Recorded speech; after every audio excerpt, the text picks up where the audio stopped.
Hello and welcome. This is Japan, and we are covering Paige Bueckers and the Dallas Wings every game. And sadly, this is our third game without Paige. We were supposed to get her coming back against the LA Sparks. Obviously, just to throw it out there, never upset with somebody, you know, not being here because of being injured.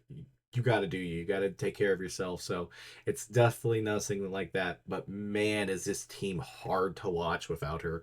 I mean, like, I like the Sparks, so I kind of low key was rooting for the Sparks. They've had a rough season too, but man, this was a bad game. Like, last couple games, it's just like, well, they did some bad stuff, but man, everybody on their starting five had a negative point differential, and like the field goal percentage was just rough, man. They just had people all over the place. And even the bench wasn't much better. I mean, they had three people in double digits, which is nice, but most of them still were only shooting at least 50% in the field. It was way worse on some of the other cases.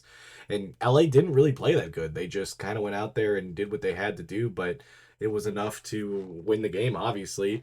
But Dallas just looks really bad without Paige. And I really can see it more and more now that we see her not being here because it's like we kind of knew that it was going to be rough. We all knew that.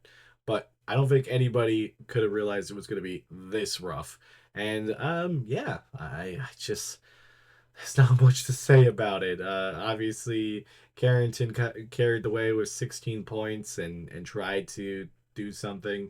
She's had some decent games, but she's been terrible on the 3 point line because that's been unfortunate. They have really no ball movement. They have very little assist. I think their top person was six, and that was off the bench. They had tons of turnovers. They had a ton of fouls. They just really didn't do much to keep themselves even in this game. I mean, they lost by I think 15 points, 14 points. So it wasn't super close, and every quarter they just kind of lost the quarter. Like they just weren't ever really in a game set mode, I guess.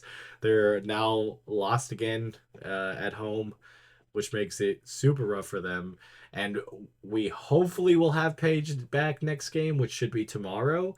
But that's not even a guaranteed in itself because it's a probable. So I'm hoping so because the Lynx definitely are not the team to go in with that much problems because they're 8-0. They've absolutely dominated Dallas all over the place. The first game they did and all that, and hopefully, hopefully she gets upgraded to a probable or a for sure. I don't even know what they call it at that point, but yeah, it just wasn't it against the Sparks.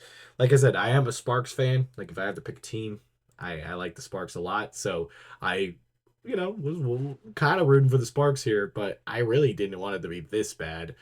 And yeah, Dallas is just they're really that missing piece, and I hope that Paige comes in here and gives them a giant boost. But at this point, I don't even know like if that's gonna be anything that she can do because it's just like she's going out there doing the best that she can, and it's just doesn't seem like a lot. And then the rest of the league is you know kind of been rough. But yeah, they go against Minnesota next, which is going to be a terrible game for them if they don't have Paige. Then they get Phoenix and Vegas on the road. Those could be okay. Golden State should be decent. Sun again, so hopefully we can get a second win because that's the only team we've been able to beat. Washington, hopefully. Atlanta's been off and on. Indiana's been off and on. Another Washington, more Phoenix, and another Chicago going into the next month. So there's a good stretch of games after this Vegas and Minnesota game where they can actually get some ground. So this would be the time to put everything together and hopefully do it. I'm very, very surprised if she misses out the next game because it does seem like she's good, but it's been very rough to watch this team. And yeah, so if you guys are following along, don't forget to like, comment, and subscribe. These videos are a little bit shorter because we have not as much to say on these because obviously no Page, and not to mention It's a rough team without her because even just the ball movement that Paige was bringing, I think made everybody overall better, and that is saying a lot, but also it makes sense a lot. So we'll have to see how it goes. But until next time, this has been Japan. I'll see you guys in the next video. Bye, guys.